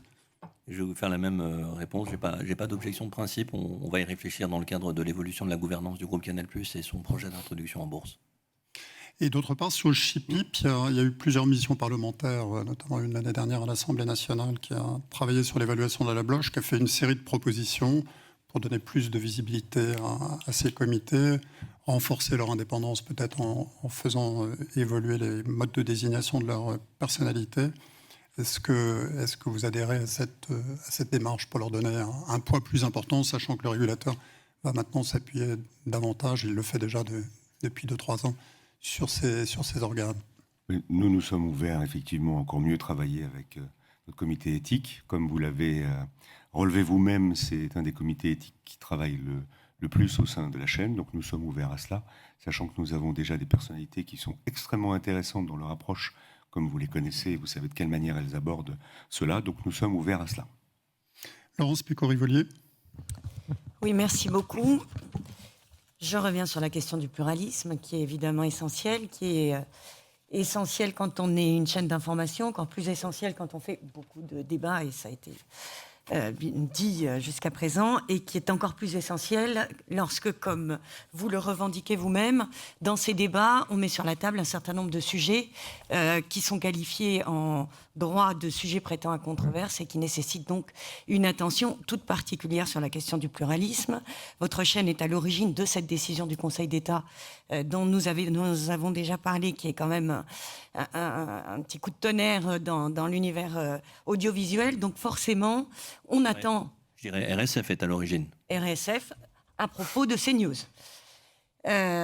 Et donc forcément, on a regardé votre dossier avec beaucoup d'attention sur ce que vous pouviez apporter comme changement sur cette question du pluralisme vu dans le cadre de la décision du Conseil d'État. Et lorsqu'on regarde votre dossier sur le pluralisme, on parle de pluralisme politique, de temps de parole, mais il n'y a absolument aucun engagement nouveau sur la manière dont vous allez pouvoir appréhender ce que vous avez dit, et j'ai noté: pluralité thématique, pluralité opinion, pluralité intervenant. Il y a un certain nombre d'autres données. Par exemple, nous vous avons reproché il y a peu d'avoir ouvert aux auditeurs le débat, et tous les auditeurs allaient dans le même sens. Donc vraiment, il y a un certain nombre de précautions à prendre quand on prend des sujets prêtant à controverse. Vous nous dites: nous allons revoir, nous allons engager des personnes pour travailler particulièrement sur cette question-là. C'est pas assez concret. Là, il nous faut plus de concret. Il faut qu'on sache exactement quels sont les dispositifs que vous envisagez de mettre en place pour répondre à cette exigence de pluralisme, encore une fois, telle qu'elle se pose plus particulièrement à vous, compte tenu de la manière dont vous appréhendez la chaîne d'information. Alors, je conteste totalement ce que vous dites quand vous dites qu'elle s'impose plus particulièrement à nous. Elle s'impose à toutes les chaînes de la même façon. C'est la première chose. Je ne vois pas pourquoi elle s'imposerait davantage à CNews qu'aux autres chaînes. Et la deuxième chose, c'est qu'il est quand même pas complètement illogique qu'on ne prenne pas des engagements tant que vous-même, l'Arcom, vous ne nous avez pas précisé dans une délibération la manière dont vous souhaitez voir appliquer cette décision, qui est quand même pas complètement évidente dans son application. On a déjà dit qu'on n'allait pas ficher individuellement les journalistes pour savoir de quel bord politique ils étaient. Et donc il y a tout un tas de suggestions qui nous ont été faites aussi dans d'autres instances qui nous semblent inconstitutionnelles, par exemple. Donc plutôt que de prendre des engagements en amont de votre délibération et des précisions nécessaires de notre point de vue en termes d'application de cette décision du Conseil d'État, on a choisi en effet d'attendre. Mais comme l'a rappelé Laetitia Ménassé tout à l'heure, évidemment, on appliquera strictement les conditions d'application que vous mettrez dans votre délibération. Ça, c'est une évidence pour nous. Mais on aurait risqué de se retrouver en contradiction potentiellement avec des recommandations ou des demandes que vous auriez fait vous-même dans votre délibération. Donc ça nous a semblé prématuré. Non mais Madame la conseillère, vous avez raison, dans le sens où il faut qu'on le fige dans la Convention, il faut qu'on le marque quelque part avec grand plaisir. La loi de 86, elle date de 86. On est aujourd'hui en 2024, il n'y avait pas les réseaux sociaux, il n'y avait pas tout ça. Et aujourd'hui, les chaînes d'information doivent effectivement avoir une nouvelle réglementation qu'on va échanger ensemble. Il y a eu des premiers échanges déjà sur ces nouvelles règles applicables pour le respect du pluralisme. Nous avons déjà fait une dizaine de réunions en interne pour voir comment elles pourraient être appliquées. Et bien sûr que nous pourrons les mettre dans notre convention avec grand plaisir. Benoît Loutrel. Merci beaucoup. Déjà, on se réjouit que nous l'annonce que vous avez respecté nos futures décisions. Moi, je vais revenir sur les décisions plus existantes, connues. Donc là, je fonde sur la décision de 2018 relative à l'honnêteté et à l'indépendance de l'information et des programmes qui y concourent. Donc, la question que je me pose, c'est, vous avez un format donc, qui est organisé autour de journaux et d'émissions de plateau, qui sont des émissions d'information, puisqu'effectivement, on peut y rappeler les faits, mais on leur donne un sens. Et donc, il y a un enjeu particulier. Alors, je crois que M. Nedjar a utilisé le terme de vous autoriser à traiter les sujets les plus inflammables. Je crois que ça doit être un bon synonyme des questions prêtant à controverse dans notre terminologie. Moi, je m'interroge, vous avez cette disposition qui dit que l'éditeur, CNews, au cas d'espèce, doit veiller au respect d'une présentation honnête des questions prêtant à controverse, en particulier en assurant l'expression des différents points de vue par les journalistes, présentateurs, animateurs ou collaborateurs d'antenne. Donc, moi, ma question, c'est vraiment ces émissions de plateau. Comment est-ce que vous allez veiller dans le futur à ce qu'elles respectent vraiment strictement cette disposition qui est existante, qui est connue, qui date de 2018, dans la composition des plateaux, et puis dans le rôle que vous devez attribuer à l'animateur, qui est essentiel évidemment. Vous l'avez rappelé, il doit faire vivre le plateau, je crois que c'est l'expression que vous avez mentionnée, modérer les propos de certains invités. Est-ce que vous pouvez développer un peu plus? Parce que parfois, on sent qu'il y a une interrogation sur la manière dont certains plateaux peuvent être animés, la manière dont on fait venir parfois des gens pour porter différents points de vue. Parfois, on s'interroge en disant, mais est-ce qu'ils sont là juste pour servir de faire-valoir à la thèse dominante? Et quelles sont les règles que vous pouvez vous donner? Et est-ce qu'il y a matière à ce que vous ayez un travail nouveau avec votre comité d'éthique pour essayer de mieux définir ce rôle de l'animateur et la manière dont il met en œuvre cette obligation existante et connue? Thomas. Merci, monsieur le conseiller Loutrel. Alors, pour revenir quand même un petit peu sur le pluralisme, il y a effectivement les JT, les émissions de débat, mais il y a tout un pan de CNews qui à chaque fois passe à l'as, qui sont les autres émissions qui concourent à l'information et qui sont pluralistes. Une émission littéraire, nous avions une émission historique, nous avons une émission philosophique, nous avons une émission religieuse, nous avons des émissions économiques, nous avons une émission de santé. Tout ça, généralement, on l'oublie, on se concentre sur le ratio info et débat polémique. La deuxième chose, bien entendu, pour les débats, pour l'honnêteté des débats, ça passe par la programmation des invités, des experts, des journalistes, des éditorialistes qui sont sur le plateau. Depuis la rentrée, depuis le printemps, j'ai mis en place un comité de programmation qui, toutes les semaines, que je préside, qui, toutes les semaines, fait le point sur les invités qui sont intéressants, les invités qui participent bien au débat, les invités qui sont tendancieux, les invités sur lesquels les retours sont négatifs. Et donc, au fur et à mesure, on filtre, on trie et on change ce qu'on appelle de façon un peu vulgaire, excusez-moi et je m'en excuse auprès d'eux, le vivier des intervenants CNews.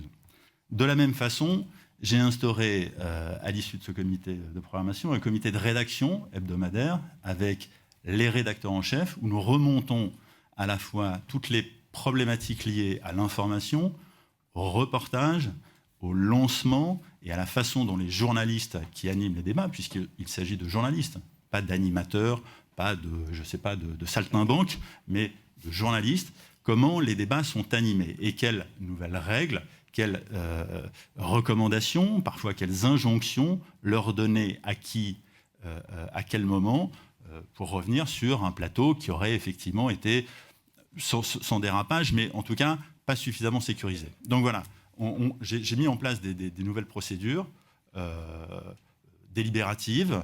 À la fin, je tranche, je vais voir les différents animateurs et je leur parle directement. Par ailleurs, nous avons une boucle éditoriale pour l'ensemble des collaborateurs dans lesquels je fais passer un certain nombre de messages, parfois des suggestions et puis souvent aussi des ordres d'arrêter sur tel sujet, de réorienter le débat de telle ou telle sorte, voilà, ou de faire attention à tel dérapage potentiel, etc. Donc il y a une maîtrise, en tout cas, il y a une vigilance permanente, renforcée, qui se renforce. Alors, j'avoue que dans la dernière période, on a été un petit peu bousculé par l'actualité politique, ce qui fait que ce qui était mis en place récemment au printemps a été un petit peu bousculé, mais voilà, dès cet été, moi je serai là pendant la période des JO, et à la rentrée, nous allons renforcer ces procédures pour avoir effectivement une véritable maîtrise de l'antenne et reprendre. Parce que effectivement, parfois, on a bien senti qu'il pouvait y avoir une sorte de, alors je dirais pas de laisser aller, mais de facilité.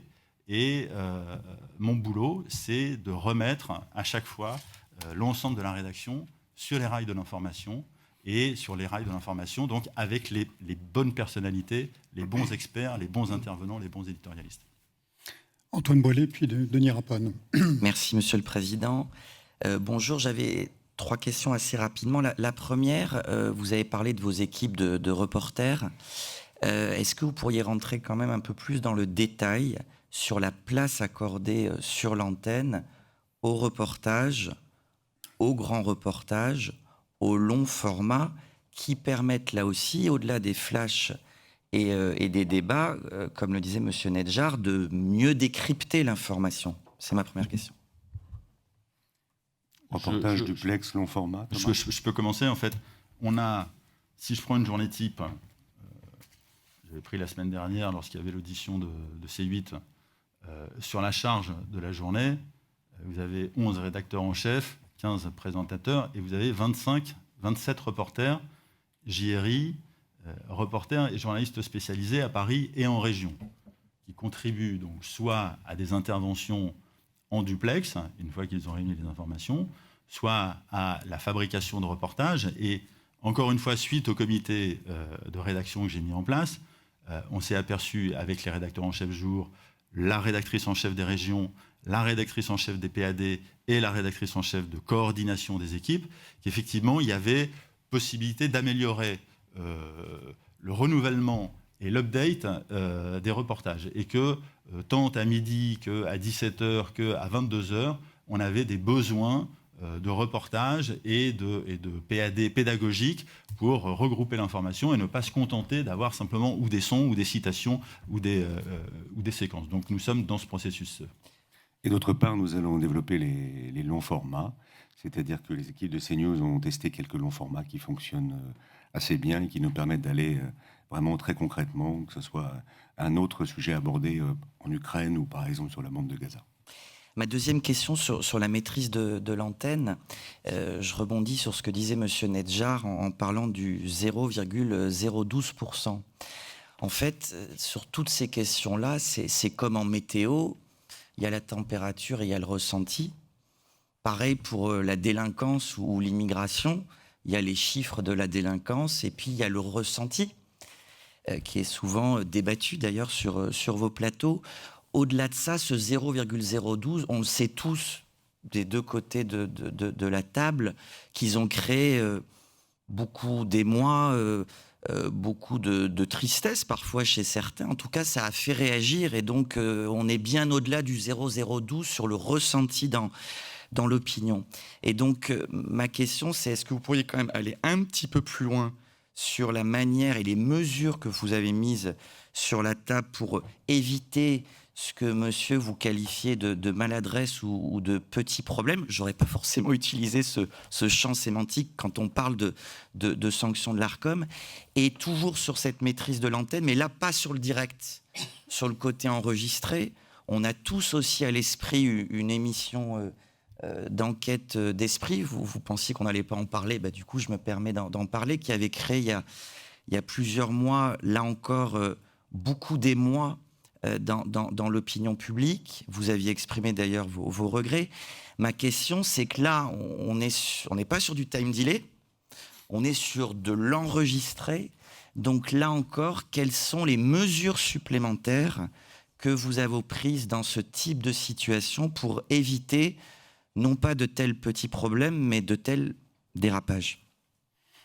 Peut-être je peux commencer sur enquête d'esprit. Je pense que tout a été dit, on s'est déjà exprimé lors de la commission d'enquête parlementaire. Nous avons présenté nos excuses et je les représente sans difficulté. Ce qu'on oublie sur ce sujet, d'abord, c'est les plateaux qui ont suivi enquête d'esprit.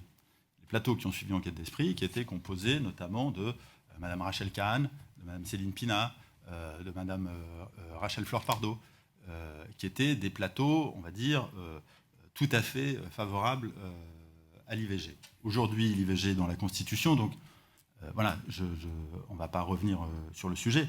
En l'occurrence, nous nous appuyons sur cette émission-là. Alors, je confesse que sur les émissions religieuses, j'ai une difficulté éditoriale. C'est le cas de le dire. Puisque, ça s'impose. Non mais, je pourrais être baptisé, avoir une culture religieuse suffisante pour évaluer la proposition de Aymeric Pourbet. En l'occurrence, n'étant ni baptisé et sans culture religieuse, j'ai du mal à évaluer ce qui se passe sur le côté religieux.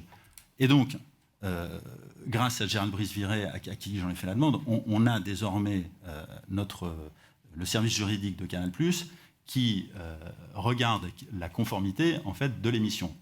Moi-même, j'ai demandé à Aymeric Pourbet désormais de me faire un conducteur spécifique avant l'enregistrement que je regarde avec l'ensemble des informations du JT des religions. Et donc, si j'estime qu'il n'y a pas assez de variété et de pluralité dans l'actualité des religions, si c'est monothématique, on va dire, sur la religion catholique, je demande de mettre d'autres informations et de faire part de l'actualité des autres religions. Et par ailleurs, je vérifie dans un conducteur, mais qui est un conducteur qui ne ressemble à aucun autre conducteur de chaîne info, qui est un conducteur où véritablement presque tout est écrit à la virgule près. Je le lis, si j'ai un doute, je le repasse avec un appel spécifique au service juridique pour conformité, et ça n'a pas eu lieu jusqu'à présent, mais si besoin était, nous ferions changer à Aymeric Pourbet les choses nécessaires. En lisant votre dossier de candidature, on a l'impression que le format de l'émission sera changé à l'avenir, non? C'est ce que j'ai cru percevoir. Il commence par le journal des religions, on aborde toutes les religions, et après il y a une thématique en fonction de l'actualité. Là, en l'occurrence, ce sont les Jeux Olympiques et la messe de la trêve olympique qui aura lieu ce vendredi. Voilà, il sera évidemment pluraliste peut-être dans le journal des religions, qui a été précisé dans le dossier. Et alors peut-être toute dernière question avant de passer la parole à mon camarade Denis Rapone. Sur le volet indépendance de l'information au niveau éditorial et journalistique vis-à-vis de l'actionnaire. Alors on a bien pris note hors dossier, mais des propos d'un de vos incarnants en fin de semaine dernière qui louait et saluait toute l'indépendance au sein de CNews vis-à-vis de l'actionnaire. Donc c'était un propos la semaine dernière. Mais au-delà de ça, quelles sont éventuellement les mesures complémentaires que vous mettriez là encore sur la table pour garantir peut-être encore plus l'indépendance éditoriale et journalistique vis-à-vis de l'actionnaire? Ici, j'ai en tête, comme beaucoup, l'actu autour des législatives, de l'union des droites ou autres. Et donc là-dessus, on aurait besoin peut-être d'un éclaircissement. Merci. Alors, je vais répondre. Je suis responsable de cette chaîne. Donc, avec Thomas Bauder, tous les jours, nous discutons sur les sujets, les thèmes à aborder. Je n'ai jamais eu un coup de fil, ni les gros yeux de la part d'un actionnaire pour traiter de tel ou tel sujet. Donc là, je l'ai dit 10 fois, 100 fois, 1000 fois, l'actionnaire n'est jamais intervenu pour le contenu éditorial. Bien évidemment, nous avons des relations avec les services de Maxime sur la façon de gérer l'antenne, sur ce qu'il faut faire et ne faut pas faire dans le cadre de nos conventions, de façon à mettre un petit peu d'ordre dans tout ce qui pourrait se passer sur CNews. Mais à aucun moment, l'actionnaire, les actionnaires, on imagine bien évidemment l'ombre de qui vous savez sur ces questions-là, à aucun moment les actionnaires ou l'actionnaire n'est intervenu auprès de moi pour traiter tel ou tel sujet. Et je suis la porte d'entrée de CNews, donc j'imagine que s'il ne l'a pas fait avec moi, il ne l'a pas fait avec d'autres. Voilà. Peut-être pour revenir spécifiquement sur l'exemple que vous citiez, monsieur le conseiller, il y a eu quand même un moment historique, c'est-à-dire que pour la première fois, un dirigeant, le président des Républicains, prend langue avec le Rassemblement national et casse la digue qui séparait les deux camps de la droite. Donc il y a une nécessité, me semble-t-il, à traiter cette information et à lui donner l'importance qui est la sienne. Donc nous avons traité de ce sujet particulier pendant 24, 36 heures, et puis après, en l'occurrence, l'actualité s'est déplacée sur le nouveau Front populaire. Mais ce que les commentateurs et ce que nos chers confrères ont remarqué, c'était notre traitement de ce rapprochement entre le président des LR et le Rassemblement national, et absolument pas notre traitement de la constitution du nouveau Front populaire. Alors, on est habitué à force, mais disons que moi, je ne regrette pas, ça fait partie de ma liberté éditoriale, de notre liberté éditoriale, de la liberté éditoriale de CNews, qui est garantie par Serge, d'avoir traité cette actualité-là de façon importante. Voilà. On n'est pas parti en break non plus. On n'est pas parti en break. L'attentat contre le président Trump, on est parti en break. Le ralliement d'Éric Ciotti, ou en tout cas les négociations d'Éric Ciotti avec le Rassemblement national, on n'est pas parti en break. Il faut juste rappeler que nous sommes une chaîne à 100% info et c'est l'info qui décide du contenu éditorial. C'est l'info qui dessine la ligne de la journée. C'est l'info qui s'impose. Et là, l'info était ce rapprochement tout à fait inédit, inattendu. Denis Rapon. Oui, merci Monsieur le Président. Par rapport au traitement de l'information, j'entends à travers effectivement ce que vous avez dit précédemment qu'il y a une très grande, on va dire, interpénétration entre l'information dite brute, hard news, et le débat. Et qu'effectivement, le débat lui-même traite de l'information. Par rapport à, non pas l'arrêt du 13 février, mais des arrêts plus récents, qui datent de quelques jours, du Conseil d'État, le Conseil met beaucoup en avant la distinction qu'il y a opérée entre les faits et leurs commentaires. Comment cette distinction, qui est très importante aux yeux du Conseil d'État, pour fonder l'honnêteté et la rigueur de l'information, est-elle portée ou sera-t-elle portée, puisqu'on parle d'un projet à venir, notamment dans cette forme, j'allais dire, très indissociable de l'info en débat. Et je précise peut-être ma question, comment les présentateurs eux-mêmes, puisque au fond c'est eux qui pilotent, qui animent, qui donnent la tonalité au débat, vont-ils eux-mêmes s'imposer en quelque sorte cette règle de distinction très claire entre ce qui est info brut, on va dire, news, et ce qui est commentaire et qui est propre à la manière dont ensuite ils vont donner la parole aux uns et aux autres sans forcément s'impliquer eux-mêmes. Sans éléments d'information, il n'y a pas de débat. On lance toujours les débats à partir des éléments d'information. Alors, en fonction de la rapidité de l'urgence, il peut arriver que l'élément d'information puisse être une déclaration, un communiqué ou un son, une prise de parole, un micro tendu d'un responsable politique ou de... il ne faudrait pas croire que, en fait, une chaîne info sur l'ensemble de la journée, de 6h du matin jusqu'à minuit, le tempo doit rester le même. C'est-à-dire que vous avez une densité dans la matinale, vous en avez une autre différente dans l'heure des pros. Dans Midi News, vous revenez à une intensité plus grande en termes d'infos. L'après-midi, certes, vous avez des débats, mais vous avez des JT, monsieur le conseiller Gaucho, plus traditionnels. Puis vous avez Punchline. Face à l'info est un autre tempo du débat d'actualité avec des éditorialistes, où là, il y a effectivement, on essaye, c'est pas qu'on essaye, c'est le concept, on est très calme. Puis il y a l'heure des Pro 2 qui revient sur une partie de la journée, et vous avez cette nouvelle émission, où là, on envoie des éléments, où on est dans une dynamique, on a l'impression l'idée c'est de ramasser l'ensemble des éléments et de pouvoir les analyser, ou les commenter, ou les faire réagir. Donc, nous sommes des professionnels de l'info et de la télévision, et nous-mêmes, quand on s'aperçoit que la matière est trop peu importante, à la fois les animateurs, lorsqu'il n'y a pas suffisamment d'éléments, enfin, je prends le cas de Pascal Praud, il arrive souvent que Pascal Praud vienne dans mon bureau et dise « Ami, il nous manque un sujet là, j'aurais aimé faire ça, j'ai pas de sujet. » Alors, on va le faire, ok, on rebascule ce qu'on avait prévu, on fabrique le sujet, temps réel le plus rapidement possible. On en parle parfois la veille pour le lendemain. Tout ça est, en permanence adapté. C'est-à-dire que la matinale, il y a quelque chose qui tourne, mais on peut toujours casser le modèle pour l'adapter à l'actualité. L'heure des pros, de la même façon, il y a un modèle, mais on peut le casser en fonction de l'actualité. Et je pourrais dire la même chose de toutes les tranches info. C'est-à-dire ce qui est prévu, eh bien, cédera la place à l'actualité la plus chaude. Une fois que Serge et moi aurons pris la décision de modifier l'ensemble de ce qui était prévu et le tempo de l'émission.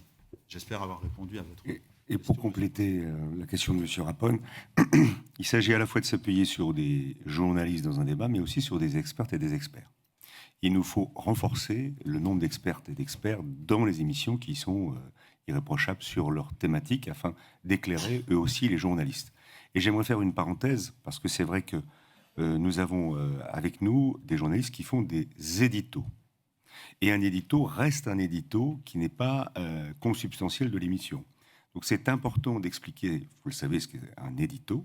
Et un édito est complètement indépendant à la fois du directeur de la rédaction, et c'est un édito. Et c'est heureusement qu'il est différent que sur les autres chaînes. Des éditos, il y en a sur toutes les chaînes de radio et de télévision. Et nous avons des journalistes qui font des éditos. Et après, on développe l'information sous toutes ses facettes durant 12 minutes ou 15 minutes lors de ces débats d'actualité. Mais les expertes et les experts, c'est là aussi extrêmement important dans le débat et il nous faut les renforcer. Bénédicte Lesage. Merci, Monsieur le Président. Justement, à propos d'experts, dans votre dossier de candidature, il indiquait que CNews se mobilisera sur les questions liées à l'égalité homme-femme, à la lutte contre les stéréotypes, aux discriminations et les violences faites aux femmes. Pourriez-vous nous préciser de quelle manière et à quelle fréquence vous êtes prêt à vous engager sur cette thématique ? Et plus concrètement, quelle serait la place des séquences comme celle diffusée sans contradiction le 12 juillet sur CNews ? Je fais référence aux propos exprimés par un psychiatre, donc un expert, que vous avez invité. Je vais citer un court extrait de ses propos. C'est très compliqué, donc je le cite, c'est très compliqué aujourd'hui pour les garçons d'avoir des relations sexuelles. Ils sont tétanisés. Tout acte sexuel peut prendre dans un deuxième temps une valeur de viol, ce qui est un problème civilisationnel. Aujourd'hui, on ne fait plus de bébés en Occident. Il est possible que ce ne soit pas sans relation avec la généralisation de MeToo, dans lequel tout homme est potentiellement un violeur, toute relation est potentiellement un viol. Et donc, par rapport à votre engagement à lutter contre les stéréotypes, les violences faites aux femmes, quelle place vous comptez accorder à ce type d'intervention, d'expert, puisque ça fait partie de... C'est un psychiatre, donc c'est censé être un expert, que ses propos n'ont pas été contredits. Donc, voilà, comment pouvez-vous nous expliquer comment vous allez cadrer vos propositions d'émissions, de séquences, de nature de vos émissions qui vont permettre de lutter contre les stéréotypes? Je suis un peu gêné parce que je ne voudrais pas être désagréable, mais ce que vous venez de faire, c'est exactement ce que les gens nous reprochent, c'est-à-dire de retirer 2 phrases sur 20 minutes de débat Et si vous regardez bien, parce que on l'a bien évidemment rediffusé en intégralité sur les réseaux sociaux, sur le site, parce que c'est chez Jean-Marc Morandini, l'émission de Morandini dont vous parlez, on a bien rediffusé l'ensemble de l'intervention et vous avez du début à la fin des contradictions, y compris de la part de Jean-Marc Morandini et des gens sur le plateau. Donc voilà, donc on ne peut pas reprocher à une personne de sur dire... le fond, on a des contradictions sur l'affaire dont je ne veux pas parler parce que c'est une affaire judiciaire en cours et je ne parle pas de cette partie-là puisque je pense que ça n'a pas lieu d'être, mais sur ces propos, précisément, il n'y a pas de contradiction. Donc on ne va pas en faire, ici c'est pas le lieu pour en discuter, c'est juste, voilà, quels engagements pouvez-vous prendre pour que les questions de lutte contre les discriminations, contre les stéréotypes, contre les violences faites aux femmes, puisque vous dites que vous souhaitez vous y engager dans votre prochaine convention, comment cela va s'exprimer ? L'idée n'étant pas de faire de la polémique sur cette séquence. Alors, on parle de droits des femmes, de diversité, de parité. Je pense véritablement que CNews est l'exemple type de ce qui se fait le mieux aujourd'hui sur les chaînes info. Si l'on parle de parité, on est la seule chaîne info qui, 8 heures d'affilée, donne la parole à des présentatrices femmes. Donc nous avons de 12h à 20h, 8 heures d'affilée, où les 4 émissions phares sont dirigées, tenues, y compris la rédaction en chef, par des femmes. Donc de Sonia Mabrouk, Nelly Denac, Laurence Ferrari, Christine Kelly, 8 heures d'affilée. Donc en ce qui concerne la parité, véritablement, je pense que CNews ne peut pas être critiquable. Sur la diversité, moi je suis toujours gêné. La diversité, c'est quoi ? C'est de pointer du doigt une couleur, une race, une religion. Je suis très gêné parce qu'avant tout, les gens qui sont sur CNews sont des journalistes professionnels. Et à aucun moment on se fait le distinguo de savoir d'où ils viennent et de quelle origine. Mais si vraiment il faut répondre, nous avons quand même, y compris derrière nous, quelques personnalités qui prouvent bien que nous avons aussi, nous mettons un point d'honneur à illustrer sur notre antenne toute la diversité de notre pays, culturelle, religieuse, ethnique. Là où le bas blesse, c'est sur les expertes. Et nous avons, au niveau du groupe, mené une opération avec l'association PFDM, où nous allons renforcer toutes nos chaînes, y compris CNews, d'expertes. Nous nous sommes fixés l'objectif avec Maxime d'être à 40% de femmes en expertes et d'atteindre les 50% pour 2025. Donc c'est très important de le souligner, c'est un engagement de notre part d'avoir 50% d'expertes et d'experts. Et sur la séquence dont vous avez parlé, bien évidemment, nous avons d'abord été sous le choc de ce qui s'est passé. Et nous avons interrogé un psychologue qui parle très souvent sur nos antennes. Et ce qu'il a dit nécessitera évidemment un autre débat. Je suis complètement d'accord avec vous. Mais le présentateur a bien, effectivement, joué son rôle. Non, mais je pense qu'on peut dire qu'en effet, le sujet des violences faites aux femmes est un sujet dont le groupe a fait une priorité de le traiter. Donc on va réfléchir à des engagements supplémentaires. Si vous avez des suggestions, n'hésitez pas. Mais je pense que c'est un point clé pour le groupe et il est hors de question de donner un sentiment contraire, même pour quelques minutes. Merci. Peut-être une dernière question, Juliette Théry. Oui, clore l'audition. Alors assez rapidement, parce qu'au terme de cette audition, ce dont je me rends compte, c'est peut-être une incompréhension, parce qu'on a lancé un appel à candidature qui précisait quand même qu'on demandait aux candidats des engagements inconditionnels, précis, justifiés, notamment pour les informations, programmes concourant à l'information, de pluralisme, d'indépendance, l'indépendance du CHIPIP, la question de la présence d'une personnalité indépendante au sein de l'organe de gouvernance, la distinction, comme il a été demandé aussi, entre le temps et le volume respectif des journaux, des émissions de débat. Voilà, et en fait, ces questions, elles ne sont pas nouvelles, les questions qu'on vous pose. Encore une fois, inconditionnel, précis, justifié. Et ce qu'on a beaucoup entendu, c'est des déclarations, des exemples, mais voilà, comment ça se retranscrit dans la Convention ? C'est ça ma question. Sur quel sujet précisément, pardon ? En fait, sur quoi vous vous engagez sur donc, les sujets majeurs pour une chaîne d'information ? C'est le pluralisme, l'indépendance à l'égard des actionnaires et des annonceurs, c'est pas moi qui vais vous l'expliquer, c'est la question de l'indépendance des CHIPIP. On a posé la dernière fois la question aussi de nombre d'autosaisines des CHIPIP. Enfin, en fait, c'est très concret, c'est comment ça s'écrit dans une convention. Et là, ce que j'entends, c'est on va réfléchir. Le Conseil d'État, c'était février. La convention, elle est propre au service, c'est pas une délibération. Donc en fait, c'est ça que je me pose comme question. Au terme de cette audition, et vu votre candidature, quelles sont les réponses que vous avez concrètement à poser? C'est pas une question de personne, ni même de je n'ai pas reçu de coup de fil, c'est une question d'organisation, c'est très structurel, c'est objectif. Et vous l'avez dit de manière très claire, vous avez tout à fait raison, vous n'êtes absolument pas le seul impliqué dans des engagements conventionnels.